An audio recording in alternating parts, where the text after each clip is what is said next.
I'm not entirely convinced that it knows exactly where it is on my scapula. I do immediately wish that I could change the music.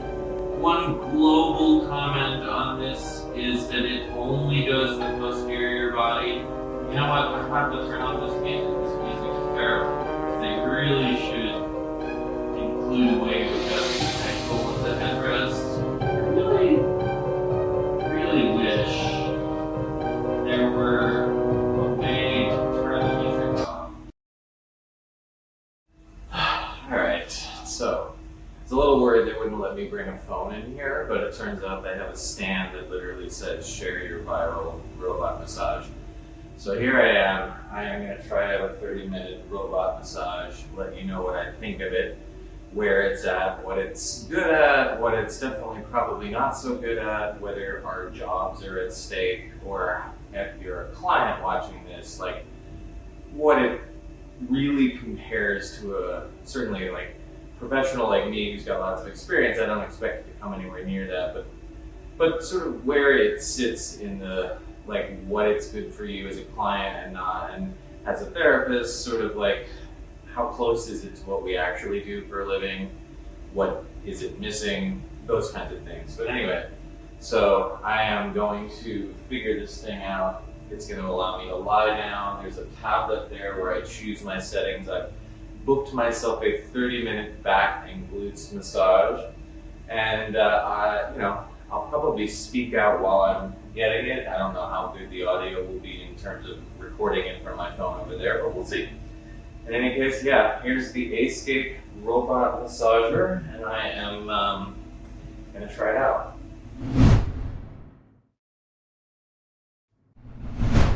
In terms of comfort level, the headrest could use some ability to adjust it or not, but maybe that's mechanical inside of the app. Let's find out. Yep, that's true. You can actually change the headrest. So there's a technical plus compared to like what we can do. Just in terms of a client lying down on the table and being able to set the bolsters and headrest where they're comfortable. Usually I come into the room as a therapist and do that for them. I'm not entirely convinced that that's worth, a whole lot, but extension, I can move it closer. I definitely do not want to move it closer for me. And hopefully they have a way to change the angle of it, because honestly this angle, no, it doesn't look like they do, so there's a minus. You can set the height of the armrest, so I'm gonna let it drop down a little bit.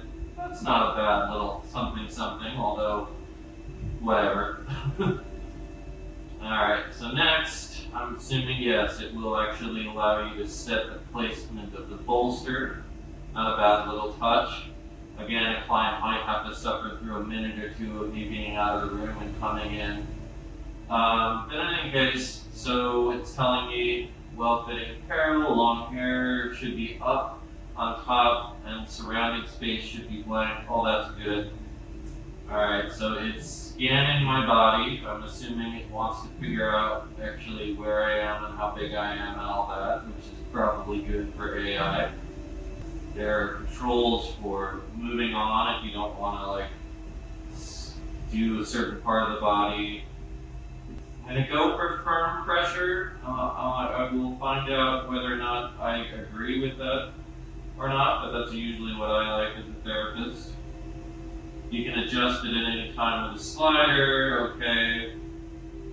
And there's an emergency stop button just in case you freak out. That's always good to know. And I'm going to start.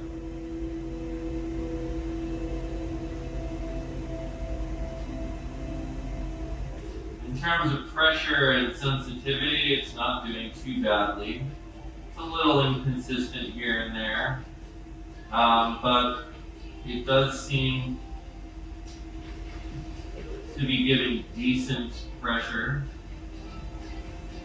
and it sinks in a good way. It doesn't push in hard. It comes in kind of in a way that you can adjust to. So in that sense, potentially it's doing a good job calibrating pressure compared to some therapists. You know, I train my therapists on this concept, and certainly I feel like I would do a better job, but so far so good. One of their taglines is that, like, you know what, I have to turn on this music. This music is terrible. I don't know if you can hear this. Let's see if I can figure out how to do that. You know, I gotta say, the feel of the tools that it has, they're not bad. Having to wear clothes for it to slide along does mean that we're not quite getting the same kind of myofascial release that one would get if I were working directly on the skin, but it's alright. This section is called lengthening the spinal column. Yeah, sure, okay, whatever. I will say it's doing okay in terms of where it's placing pressure on the QL down in the low back. I can hang with that. I do immediately wish that I could change the music. Don't really see settings for that, but maybe I can search around for that. I can still change the height of the face cradle if I need to, which is useful because I found that, like, actually I set it a little high for myself. So that's nice to know that you can change that stuff mid-massage. The feeling of the clothes sort of being grabbed and, like, stretched and then snapped back, it's a little weird. Not totally killing it for me, but it is a strange experience. The other thing I will say that they've included here, which is an unexpected but nice little touch, is that the tools are actually slightly heated, and you know, are warmer than a typical massage therapist's hands to some degree. Alright, so here's question one. So now it's actually trying to get into my scapula, and it's right on the edge of the bone. It's certainly doing an okay job adjusting pressure to where it needs to, but I'm not entirely convinced that it knows exactly where it is on my scapula. It's trying to get intersynchronized, but I'm not so convinced about its targeting. Thankfully, I don't feel like its targeting is dangerous, but I don't think that it's all that solid. One thing I will say that I like about it versus some massage therapists is the slowness of the pressure is a lot more in line with what I do as a myofascial release therapist than like your typical faster deep tissue massage. I really wish there were a way to turn the music off or to change it or lower the volume. So far, not really seeing that. Oh, I found it. Okay, there is a way to do that. So I'm going to turn the volume down a bunch. I actually sort of prefer the ambient music that's like being pumped into the room itself. Yeah, that's better. They should let you know that that's an option a little bit better than they did do. If they were to try to, add anything onto this experience, they really should include a way to adjust the angle of the headrest. Just being able to change the height, not quite enough for me. I will say this about the robot arms. I have had far worse massages from actual humans who didn't really get where they were or feel the tissue.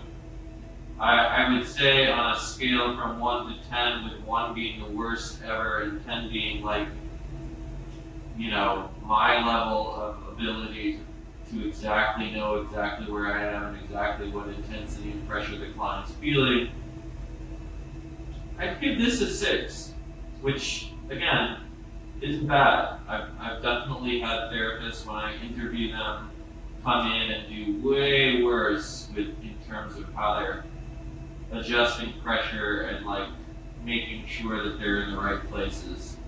One global comment on this is that it only does the posterior body, which as a therapist, who deals with actual medical massage and, specific issues with clients is just not really in the ballgame at all.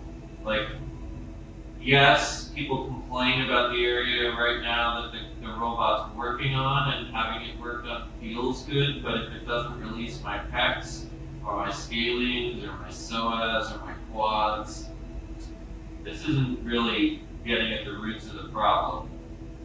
And so I assume they'll work on that, but it may be a far ways off considering how much more accurate the robot would need to be to work on the interior, where you've got a lot more delicate structures to avoid, like the throat or the viscera or the ribs. It's like, I know why they're doing it this way, because it is far more, you have to be far more careful on the interior side, but to not work it at all as a therapist is just not the same thing as what I do at all. It's not going to create any kind of long-term relief.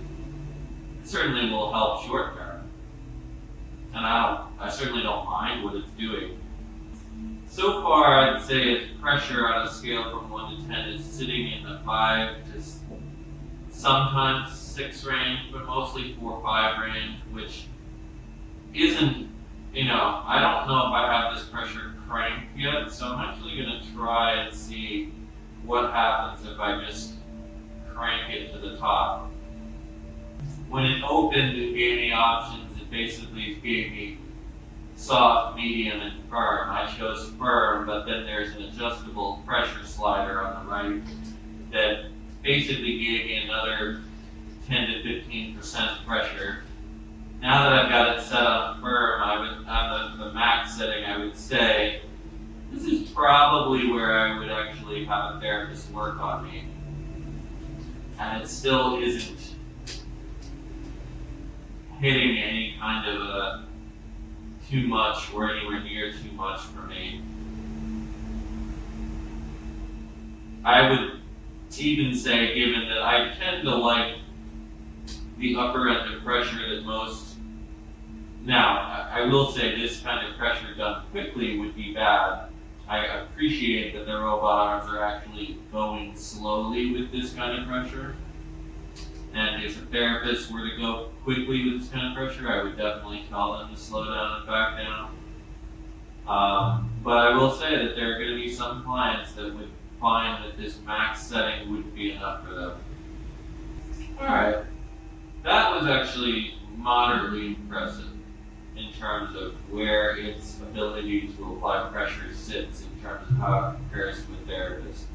It is very slowly sinking into bispinae erectors and very slowly applying cross-fiber friction across them in a way that is honestly more sophisticated than a lot of therapists would apply. It's certainly not better than any human. Like a good therapist will do this automatically. But a lot of therapists aren't this able to slow down when you're increasing pressure, speed up when you're lightening pressure. So it's got these programs it's running through. Right now it's releasing knots and tension. It feels very programmatic to me, meaning a pre-designed session. I'd be curious to know how much it's assessing where my actual knots are as it's working on me and adjusting to that versus just running a program. It feels like it might be able to slightly figure out where some places in the musculature are tight and spend more time on those versus just running a same program, which is somewhat impressive from a programming and software, an AI analysis kind of like place for a robot to get to. The fact that it's basically got a program that is running. As somebody who custom designs every single session for every single client, And yes, I have programs that I run in my head too, but I've got like 200 plus of them, and then they get altered in very fine-tuned ways based on each and every client. Like, I think it's probably a long way away from getting anywhere near that kind of sophistication. It does seem to be keying on the fact that my right QL is tighter than my left one, and adjusting to that. So that could be impressive. As somebody who always advocates that glutes are giant muscles that really need attention, and clients who say don't touch me there are really shortchanging themselves in terms of how much relief they can feel, I am glad that the robot doesn't seem to have any issue working on my glutes at all. And I would say if you're a therapist who doesn't work here, you really are, you need to. These are giant muscles, and the whole hip complex is a whole set of very important muscles that if you don't get the stuff moving, low back pain, upper back pain, shoulder, neck pain isn't going to go anywhere. You might make it feel better for a short term, but the hips really are, important. So I'm glad that the robot doesn't have any sort of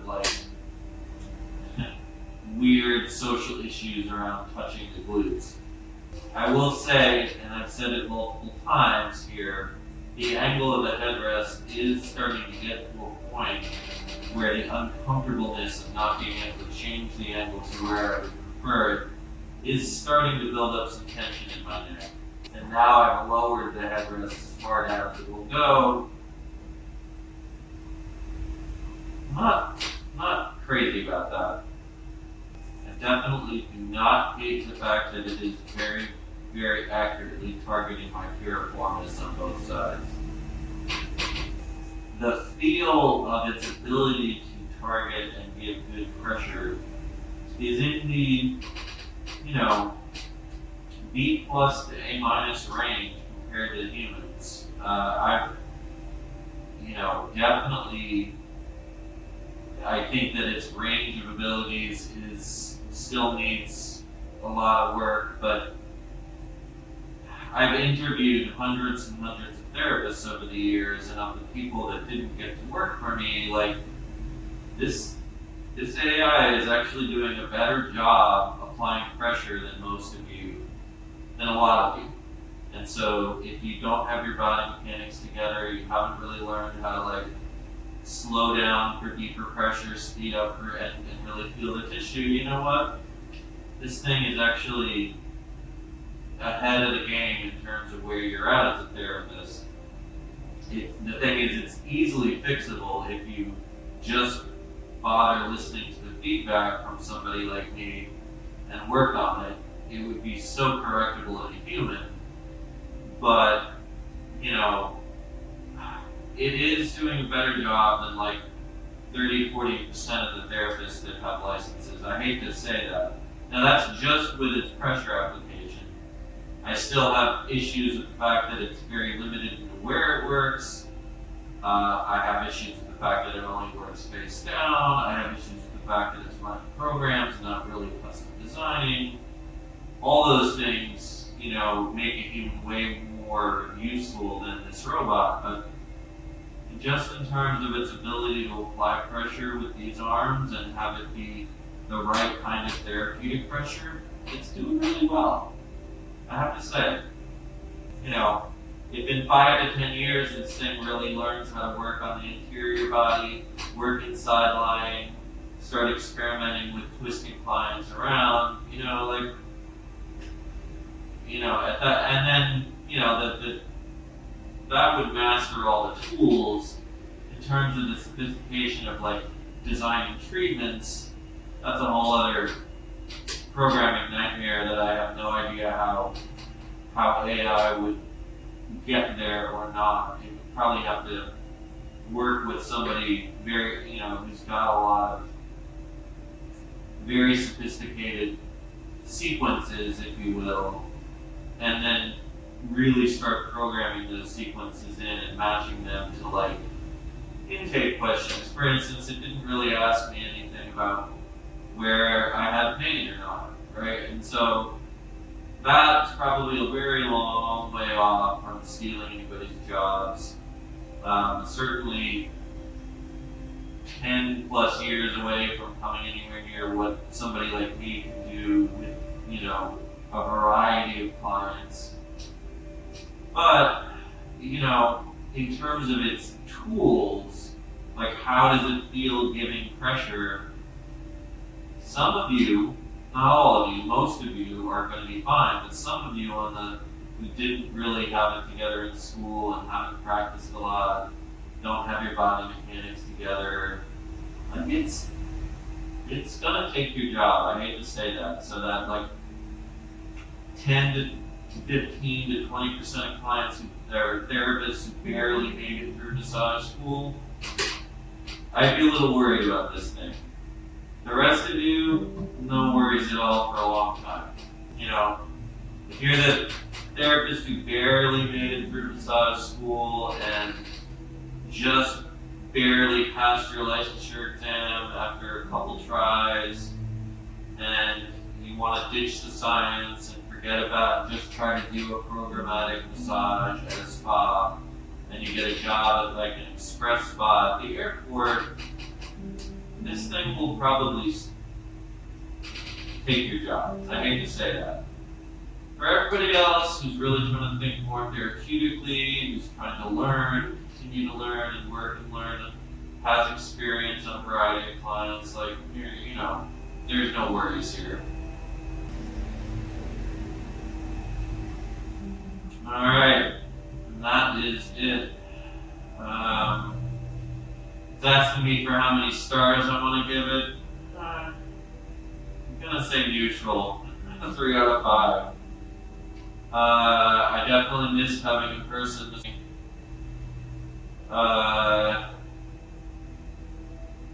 It asked me all sorts of things. Didn't like the specific techniques, no. Felt nervous or scared, no. Didn't like the clothes, that is true. I did. Pressure was too intense, no. Pressure was too weak, no.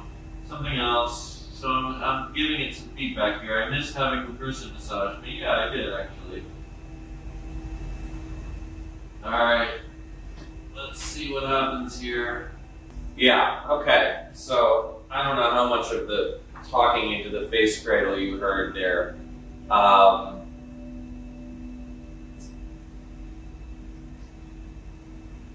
There's some really impressive things about this. There's some things that it's a long way away from. It definitely did a good job in some ways, and then the fact that it didn't do any of the front of my body at all is a big problem for me as a therapist. My neck felt pretty bad in the face cradle. That's kind of a big flaw for me, than not having the ability to change the angle. So if somebody has some cervical disc compression and they're trying to lie down in this face cradle and it's smashing their head up this way, it's putting a lot of pressure on those discs, and I can feel that. So that's a minus, a big minus. But all in all, would I change my routine to get this versus a massage with a real human? No. And honestly, not at the prices, because they're basically charging $60 for half an hour, which is really, really close to what humans charge in New York. It's a little below it, but not by much. I can certainly do far, far, far more for a client in 30 minutes than what just happened for me. Do I feel good? Yeah, I feel okay.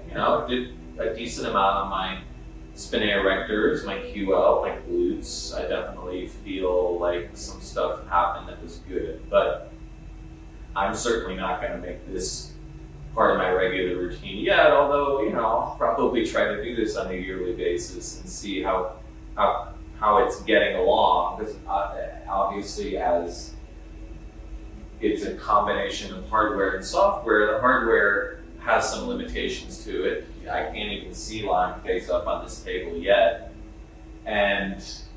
But the software has lots of ability for it to improve over time and learn and get better and better at what it does and get more sophisticated with its programs, and those all could make this thing improve relatively quickly. but we'll see. So I'll probably try to do this once or twice a year just to make sure that it's not coming from my job, but it's a long way from that. Anyway, I'm gonna stop the video here and get dressed because I'm getting a little cold with this tight clothing on with nothing else in this room. And then, I'll probably post some more thoughts at home when I watch this again, but we'll put something together. Anyway, that was an interesting experience.